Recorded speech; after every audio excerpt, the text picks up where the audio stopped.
Because of the vast distances that the dogs travel, it is almost impossible to observe them regularly. However, we knew that the dominant female of the pack we had been studying, the Genghis pack, was probably due to give birth. We had previously seen Havoc, as we named her, being mated.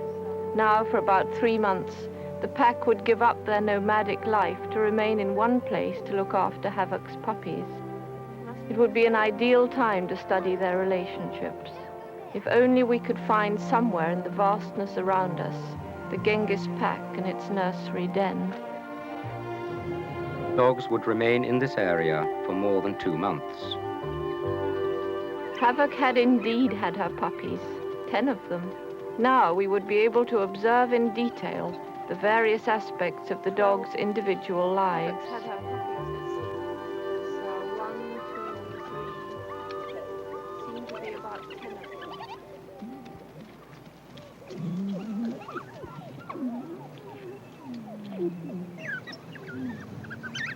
Havoc is the only black dog in the pack. Upon the death of the male Genghis, she had become the pack's leader. Her pups, a month old, must have recently emerged from their den for the first time.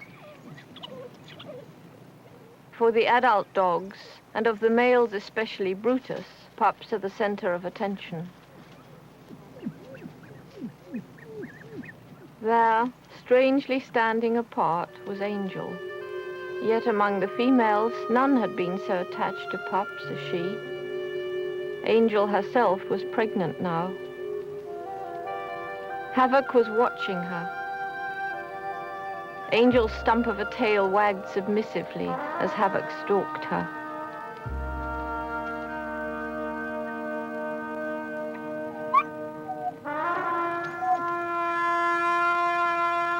Angel was displaying extreme submission.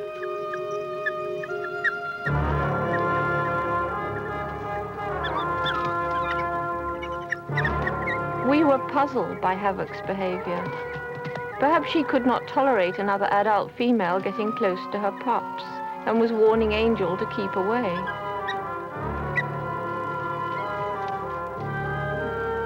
And Angel, so attached to puppies, kept her distance.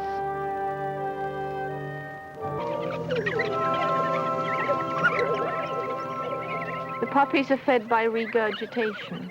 Wild dogs can store meat in their stomachs for 12 hours, so one kill may suffice to feed the puppies several times throughout the day. In adult dogs, the urge to regurgitate to puppies seems to be strong.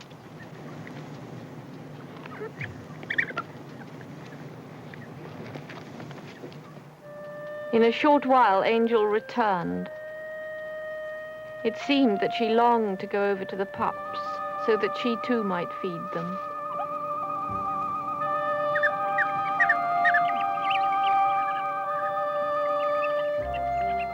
Slowly she began to approach, even though Havoc was watching.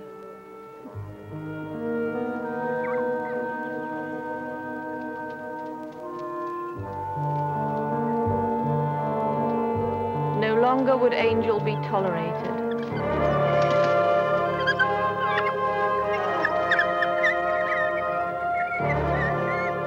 It became apparent that Havoc was driving Angel from the pack.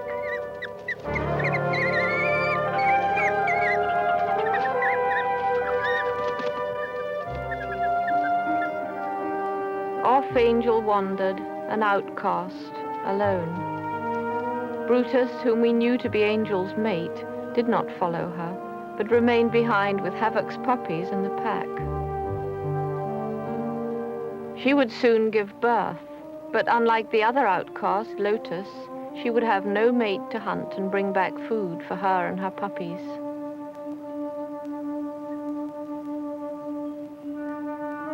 Until she had given birth, she would be too heavy with her unborn litter to hunt for herself.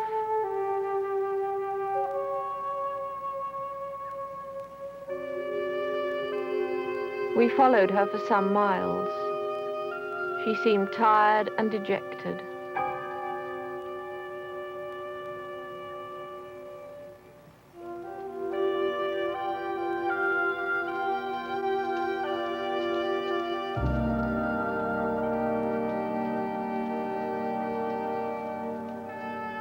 She plodded on.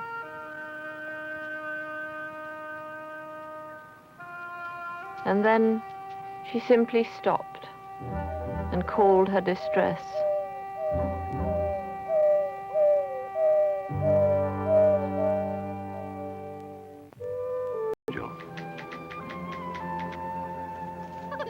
Macharia had joined us to help look after Grub. I think it would be hard to find a healthier or happier boy. Before Grub was born, Hugo and I had decided we would not let his arrival change our life in the wild. Having replenished his food and fuel, Hugo had set out to look for Angel. But first he was to make a quick visit to the pack.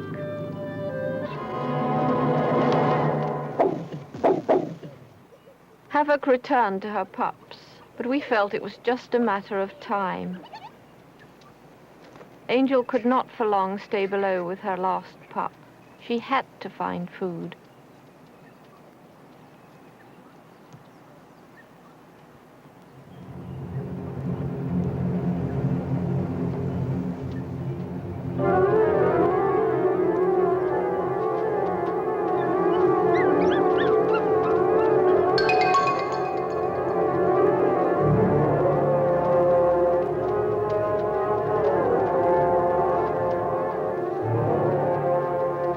This time, Angel was too late.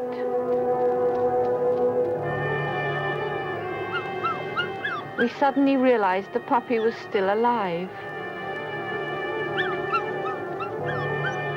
Then, Havoc carried it down into her own den.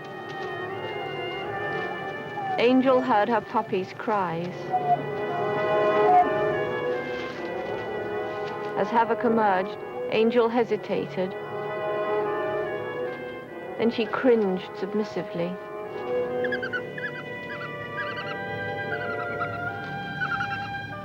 To our surprise, Havoc did not attack her. Possibly now that she had stolen all the pups, Havoc was satisfied. Perhaps she'd not killed the last one because it was closer in size to her own. Now Havoc even allowed Angel to join her pup and share her den.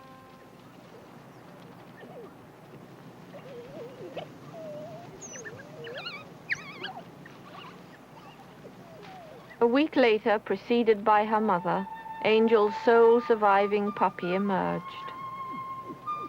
She was 4 weeks younger than Havoc's pups and stunted from starvation. We named her Solo. Solo was immediately surrounded by the older puppies. In the darkness of the den, they had all been living peacefully together. Now Havoc's pups started to maul Solo. Their teeth were needle sharp. Furtively, Angel tried to extricate Solo and carry her to safety.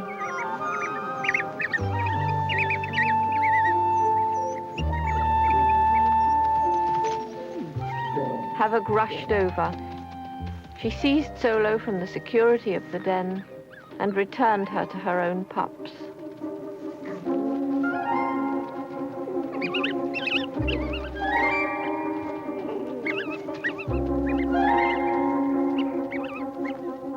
Angel called to Solo, mobbed and mauled even more than before. Pulled in all directions, Solo tried to get back to her mother, but Angel did not dare to help her under Havoc's watchful eye.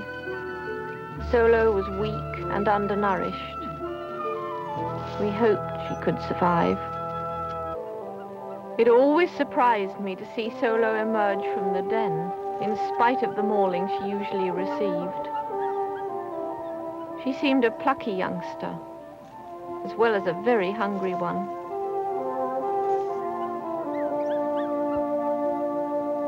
Solo depended on her mother's milk, but Angel had become such a nervous dog that she could rarely stand still long enough to allow Solo to suckle.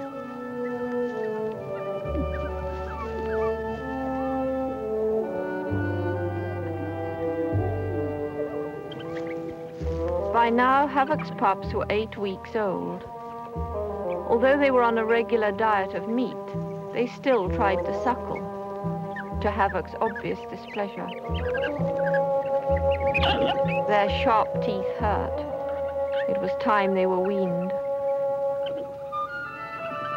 Unlike Havoc's pups, Solo needed milk for her survival.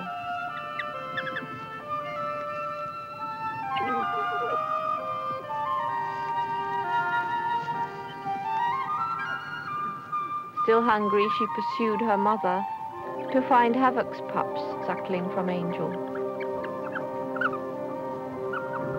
Now Solo would have to compete for her mother's milk with the 10 sharp-toothed pups rejected by their own mother, and Angel too had to bear it.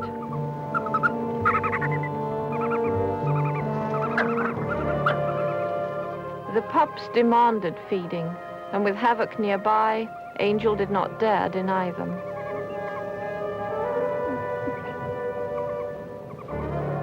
With their dominant mother to support them, the pups took excessive liberties, and Angel had to suffer these too.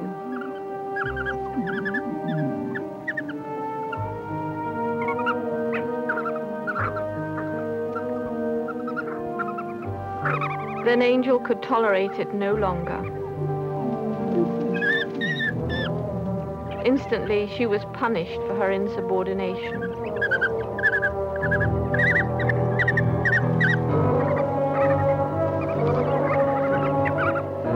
She was forced to leave Solo and retreat to the den. Havoc's puppies were voracious feeders, and we wondered how Solo could possibly compete.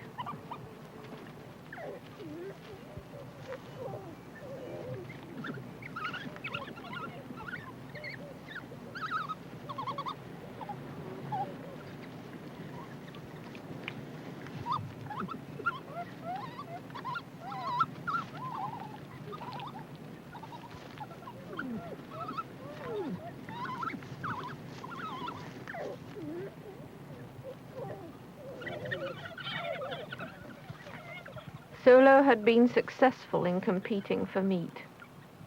It was heartening to see her at last, apparently determined to hold her own.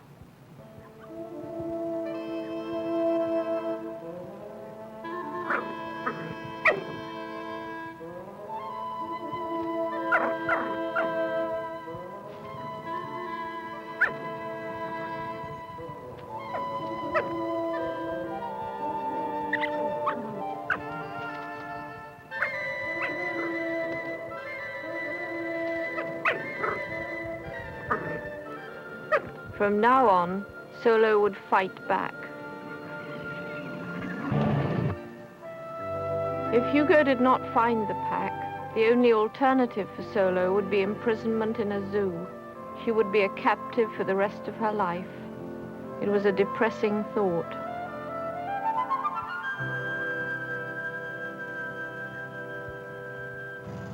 Day after day, Hugo continued the search, and there was still no sign of the pack.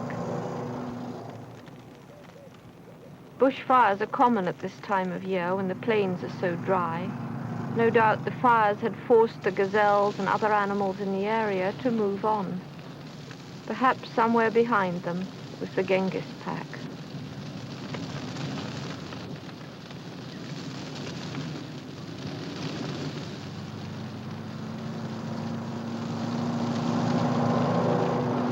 For 4 weeks the search went on. Perhaps the dogs had gone into the mountains or into the Olduvai Gorge, where Hugo could not follow. First suffered Solo's fate. With care and attention, Solo flourished. Exercised every day, her legs, deformed by her journey, began to grow straight and strong. She would soon be ready to take up the natural nomadic life of an African wild dog. That Hugo would eventually find the Genghis pack, we knew.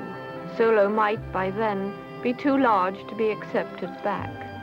But we were determined, somehow, to set her free. With all she had been through, Solo deserved her freedom.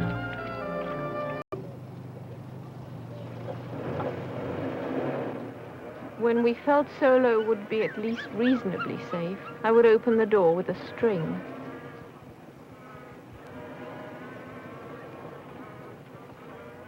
Would the dogs accept a strange puppy? Or kill it? We had to know before releasing her what the dog's reactions to Solo meant.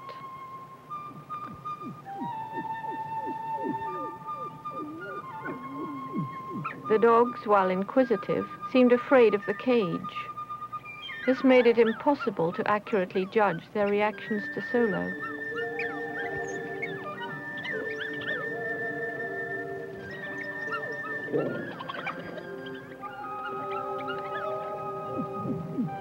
Then Lotus's curiosity seemed to override her fear. Solo was making submissive gestures. Did she sense that Lotus might harm her? Or was she simply expressing an intense desire to join her?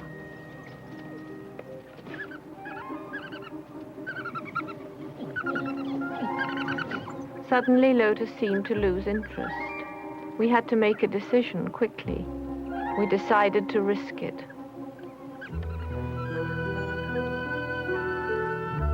The door was open, but Solo retreated to the back of the cage. We wondered if she sensed danger.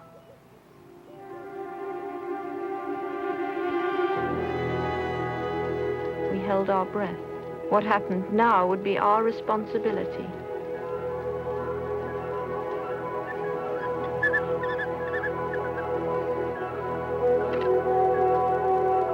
Solo was accepted.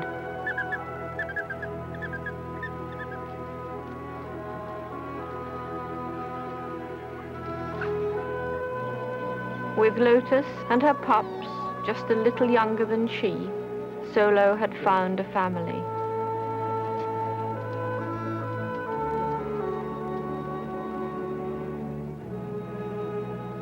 As Solo rushed to join the others, I couldn't help but think of Angel.